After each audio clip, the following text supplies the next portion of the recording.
بسم اللہ الرحمن الرحیم۔ دوستو، جب کسی وقوع میں دو یا دو سے زیادہ گروہوں کی آپس میں لڑائی ہوتی ہے اور اس لڑائی کے دوران کوئی فرد زخمی ہو جاتا ہے یا کسی فرد کی موت واقع ہو جاتی ہے، تو اس وقوع کی انویسٹیگیشن کے دوران انویسٹیگیشن آفیسر کو اس زخمی کا طبی معائنہ کروانا ہوتا ہے، اور اگر کسی کی ڈیتھ ہو گئی ہے دین اس کا پوسٹ مارٹم کروانا ہے، اور جو کنسرن ڈاکٹر ہے approved by the government medical officer جو ہے پریسکرائب فارم کے اوپر ایک رپورٹ تیار کرتا ہے۔ مختلف اس کے خانہ جات ہوتے ہیں، کالم ہوتے ہیں، جس کو میڈیکو لیگل رپورٹ کہتے ہیں۔ زخمی ہونے کی صورت میں میڈیکل آفیسر وہ تیار کرتا ہے، اور اگر کسی شخص کی موت واقع ہو جاتی ہے اس وقوع میں تو اس کی پوسٹ مارٹم رپورٹ تیار کی جاتی ہے۔ جو میڈیکل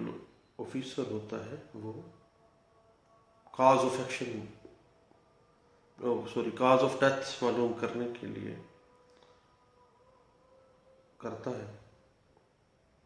میڈیکل ایویڈنس میں ڈاکٹر کی طرف سے دیا گیا time, nature and number of injuries, time between injury and death, اصل حقائق اور مجرم تلاش کرنے میں ان حقائق کا استعمال، یہ اصل مقصد ہے۔ جناب، medical evidence, medical legal report اور پوسٹ مارٹم رپورٹ کی تیاری کے وقت موت کی اصل وجہ یا دیگر اہم حقائق تلاش کرنے میں ان رپورٹس کو استعمال کرنا ہوتا ہے۔ کرمنل کیسز میں سب سے زیادہ اہم چیز جو ہے وہ آکولر وٹنس ہے، آکولر ایویڈنس ہے، عینی شاہد جس کو کہتے ہیں، عینی شہادت جس کو کہا جاتا ہے۔ اور اگر آکولر وٹنس کے اندر اور میڈیکل وٹنس کے اندر دونوں شہادتوں میں کنٹراڈکشن آ جائے تو کرمنل لا کا ایک سیٹلڈ پرنسپل ہے کہ میڈیکل ایویڈنس جو ہے وہ آکولر ایویڈنس کے اوپر اس کو پریفرنس دی جائے گی۔ جو میڈیکل شہادت ہے وہ ہمیشہ زبانی شہادت یا چشمدید شہادت جو ہے اس سے بھی سپرسیڈ کر جائے گی، کیونکہ وہ مکمل طور پر فیکٹ کو کوریبوریٹ کر رہی ہے۔ اس حوالے سے جو case law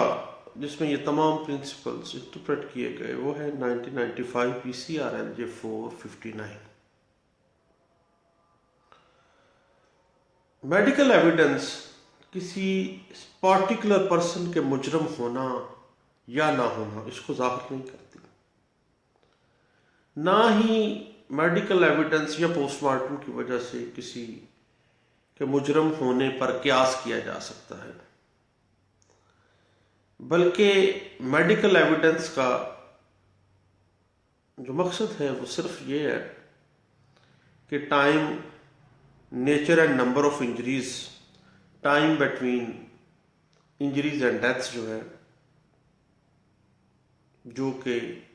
complainant of the case نے واضح کیا ہے، اس کی تصدیق ہو جائے، واضح ہو جائے کہ جو بیان دیا ہے کمپلیننٹ نے کیا وہ میڈیکل ایویڈنس کے اکارڈنگ ٹو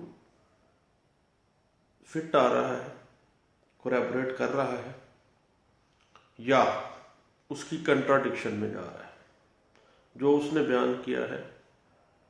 ویسے نہیں ہے، میڈیکل ایویڈنس اس کے بالکل اگینسٹ ہے۔